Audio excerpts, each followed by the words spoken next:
I have another myth to bust. I'm Michele Thill with Newland Wellness, and this is for women who are on their own for the first time and over 50.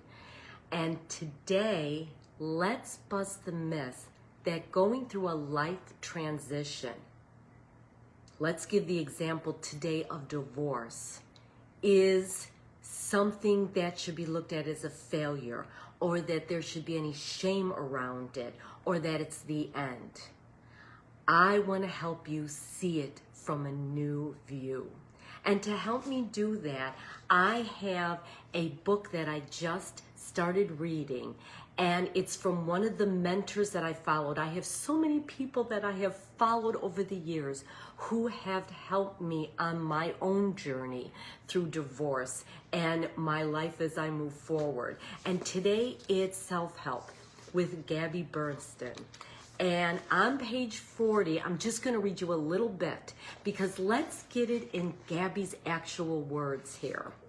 She writes, "The moment in our lives when we are on our knees, struggling with addiction, going through a divorce, walking away from a career, receiving a diagnosis, those terrifying moments in our life are catalysts for the greater awakening of ourselves and our transformation. They are the moments that crack us open to the possibility of beginning to see something new." How do you feel hearing that, especially if you're someone who has recently found me, or you've been following me for a while and you find you're struggling in some area of your life, especially if it's a divorce where you're feeling a little hopeless and lost and feeling like my best years are behind me. I gave all my best to him, and now what? And instead, I want you to have that hope of something more, that this second half of life can be your best half. Now, I realize right now, you may be in the struggle, or you may be just beyond the struggle and might not quite be able to see that view. And I want to open up your eyes to that possibility. And through Gabby's words, which she wrote, but so many other people have said and shared over time, and so many other people like myself have experienced, that there is that light at the end of the tunnel, and that there is something more if you choose to go that route. And some people don't. Some people get caught up in the problem and the victimhood, and I can't believe this happened to me, or I can't live without him. And that's all understandable. I'm speaking to the people who are, even in the back of their mind, have a little seed planted that is just saying, is there something more? Is there? Could there be? I don't know. I'm willing to find out.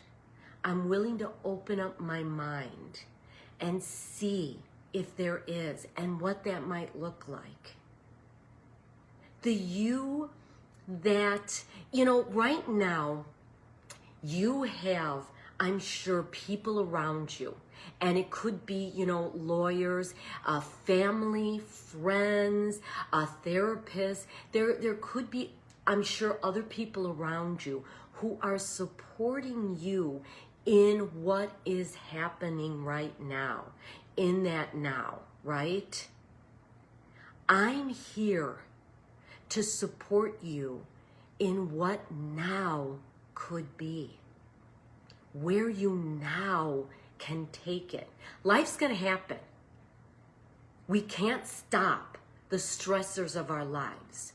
What we have control over, and only control over, is ourselves and how we choose to respond. Now, when my ex, who was with me for 29 years, decided to leave me for another woman, I thought we would always be together. I thought I would grow old with him. Our two kids were growing up, and I thought we were going to now be in the phase, as many others, of empty nesting and rediscovering ourselves. And instead, it turned out it was about me rediscovering myself and my relationship with myself. And let me tell you, it took a while to embrace that, because I was so upset and I was scared to death. I had never lived on my own. I went from my parents' home to being married. I never had to support myself. I had recently gone back to work. I was a stay-at-home mom and raised my kids and did a lot of volunteer work, and then was getting back into the workforce, working as a meeting room leader for Weight Watchers part-time, building myself up. And all of a sudden he's leaving, and I'm like, what? He did so much of the finances and things like that, and all of a sudden I'm looking for a place to live on my own, and I'm figuring out bills and all this stuff. And I had those moments where I was like, I want to crawl up in a ball on the floor. This can really break me. But I chose instead to break me open, because I realized I'm not going to be any good to myself or anyone else if I fall apart. So I felt my feelings, and I kept moving forward. I had that seed planted. There's got to be more. There's got to be something more that this has happened. I really trust the process of life, and I let that seed grow. And I started following all types of people like Neil Donald Walsh and Ivania Van Zandt, and Oprah had the Super Soul Sunday and all that stuff to help me rise up and realize that there's a bigger picture, and that I could not only survive, but thrive. And I share all this, and I'm giving you my story in hopes that you can relate it to your story in some way. That, it's easy. It was really fulfilling for me to tell people that my ex left me for someone else, and family and friends were all shocked, and oh, what a jerk he is, and blah blah blah. And it's fulfilling that they're all like, oh Michele.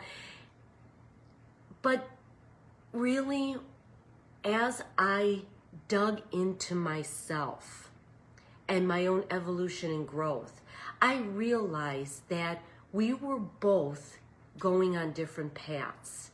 And with our kids leaving the nest and us facing just each other, that life might not have been that spectacular. I was really on a journey of self-awareness and growing. And he came right out and told me, I'm not changing, and I'm the same person you once met. And there's nothing wrong with either one of us and that direction. He wanted to stay the same. I wanted to change. So something had to give. And I think it was of benefit to both of us. He's happier now, and I'm happier now. And you know what? Our kids are happier now, because they weren't really happy in what they were seeing in the house, the tension, the way things had been going that you think they're not really paying attention to, but they are. You know, when people say we'll stay together for the kids, that really isn't necessarily a good thing, because the kids see what we don't want to see ourselves. And I realized I wasn't really happy and I was feeling stuck, but who was I to do anything about it? I was too scared, and life forced me to do that. My ex gave me a gift.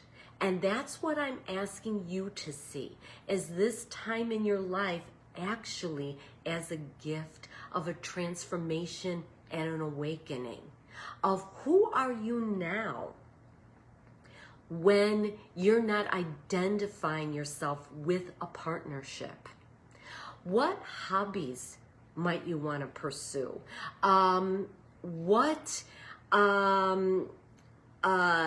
Maybe it's a career change or a job change, or maybe it's retiring.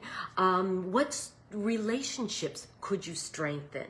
Especially your relationship now with yourself, as you rediscover you at this time on your own for the first time. Whether it's the first time ever like me, or the first time at this stage in your life. You know, now you're freed of the patterns and the expectations, and you're given an opportunity to build a future that will align with who you are authentically. What would you love? Start asking yourself that every day when you're having trouble making decisions about things. I've heard several people share this term. Say, what would I love? What would I love?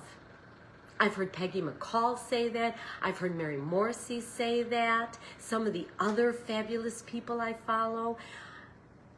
Let your heart start guiding you instead of just your head, because your head is going to limit you and restrict you to what is and what was.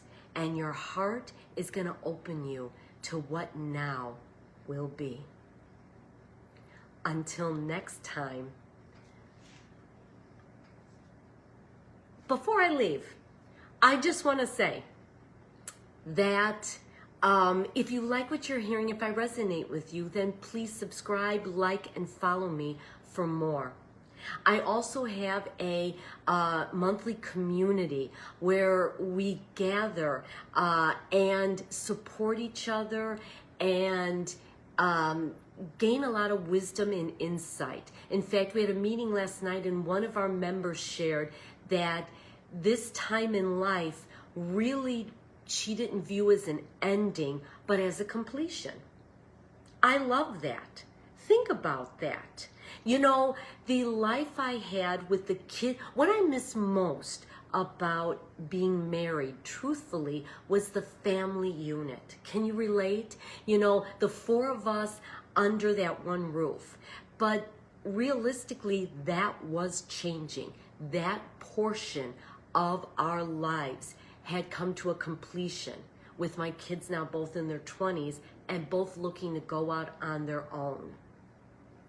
So can you look at this time now, the end of your marriage, as it was just the completion of that phase and stage in your life, and now you're open to a new chapter, maybe even gonna write a new book about what this next half is going to look like.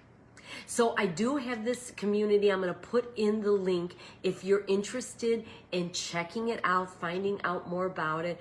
I would welcome you in, and if you have any questions, please let me know. And until next time, be well.